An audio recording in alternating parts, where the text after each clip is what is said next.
Aristotle said, "A small deviation from the truth multiplies itself 10,000-fold as the argument proceeds." We can learn a lot from ancient Greek work, but there's only one way to interpret its meaning. Read it for yourself and don't be influenced by someone else's interpretation. To understand philosophy, one should know that with a philosophy there is not theory. Instead, there is a way of understanding. Aristotle was a giant among men and a great voice amongst philosophers. In Aristotle's writing On the Heavens, he seeks truth as his inquiry.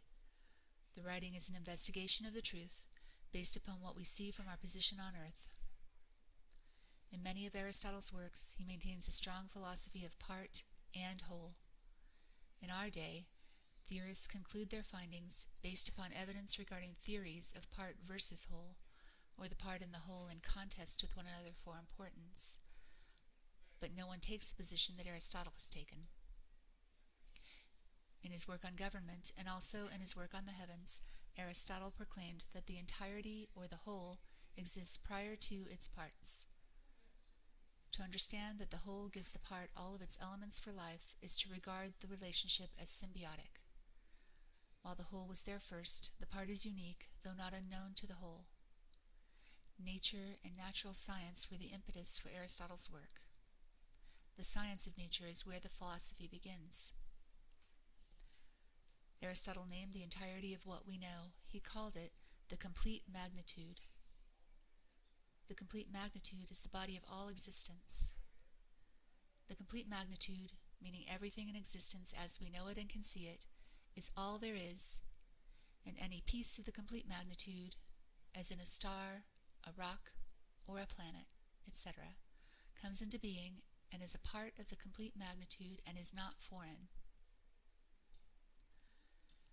To believe that Aristotle proclaimed the universe as earth-centered is short-sighted. Aristotle wrote that we see the universe from our position in space, therefore we see only what this position can infer. We are on the earth, and from the earth is where we attempt to understand our heavens. The whole, all, and the complete in Aristotle's writing are not to be confused as being exact with one another, and the body is what Aristotle refers to as the complete magnitude of our earthly view of existence.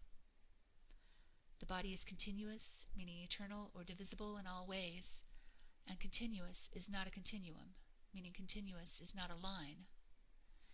In his work, Aristotle proclaims that there are two motions to be recognized. There is the linear, and a line is divisible in one direction. The body is divisible in all ways and in every direction. The body is eternal and is continuous, and continuity is not a line.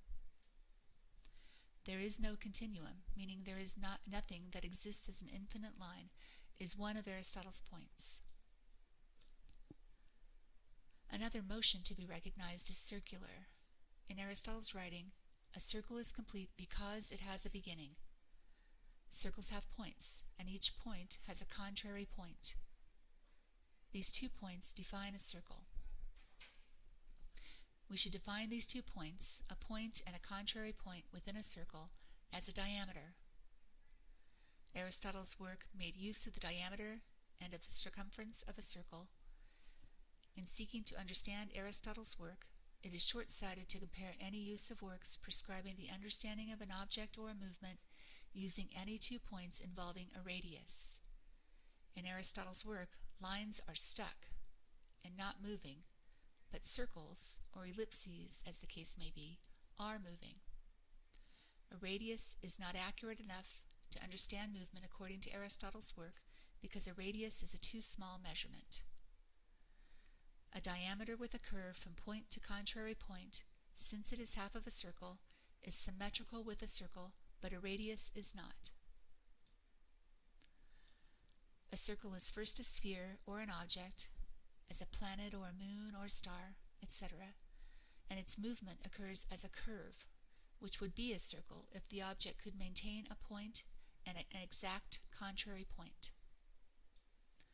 To believe that Aristotle proclaimed orbits as circular is short-sighted. Aristotle did not write about orbits. He wrote that naturally occurring circles are not stuck in one place.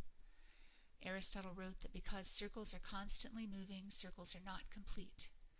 Perhaps it's not that the completion of an object's revolution is an ellipse. In Aristotle's writing, perhaps the movement of the object describes two incomplete circles. Aristotle described objects as alone and separate, meaning not relative to one another, but instead as if they were conditionally perfect. Perfection in form was an ideal in ancient Greece. An object's movements were irrespective of other objects, first, because an understanding of perfection of an object is a required first step in understanding interaction between objects. Motions of an object were another discussion in Aristotle's work. Circles, as mentioned, were defined as moving, but some motion in the universe can be understood as placement. In understanding the most significant motion to Earth, up and down can be used to describe the location of a star. We can accurately account for a star with precision, according to the idea of up and down, by choosing a center point and defining all motion away from the center as up and all motion toward the center as down. All motion relative to a center can then be defined as away, up, toward, down, or around. According to Aristotle, in understanding objects relative to one another, circular motion was either natural or unnatural, meaning forced. An object has only one natural motion and one motion contrary to the natural. If an object is moving contrary by force, then its natural motion is not being realized according to Aristotle. As such, it is short-sighted to believe that Aristotle was incorrect about retrograde planetary motion.